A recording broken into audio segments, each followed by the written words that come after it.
একটি সবজির ক্যারেটের মধ্যে একটি লাউয়ের চারা দিয়েছিলাম।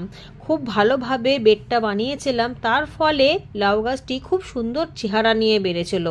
আর গাছের গোড়াটা দেখলেই বুঝতে পারবেন কতটা সুন্দরভাবে বেড়েছিল, এবং চেহারাটা দেখুন কি বিশাল মোটা হয়েছে, বোঝাই যাবে না এটা লাউ গাছের গোড়া।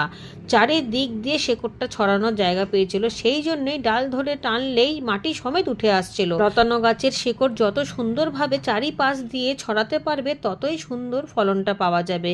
একেবারে দুর্দান্ত লাউ পেয়েছি এই গাছটি থেকে। শেকড়টা দেখলেই বুঝতে পারবেন কতটা সুন্দর রয়েছে, একেবারে হেলদি, এর মধ্যে কোনো রোগ লাগেনি, পোকা লাগেনি, মিলিবাগ লাগেনি, পচেও যায়নি। এখন এই শেকড়টাকে আমি এখানে গ্রো ব্যাগের উপরে দিয়ে দেবো যাতে শুকিয়ে যায়, শুকিয়ে গেলে বেডের তলাতে দেওয়ার কাজে লেগে যাবে। এরকমভাবেই আমি লাউ গাছ করি, তবে মাটিটা কিন্তু খুব ভালোভাবে তৈরি করতে হবে, যেমনটি এই ব্যাগগুলোকে আমি রেডি করছি লাউ গাছের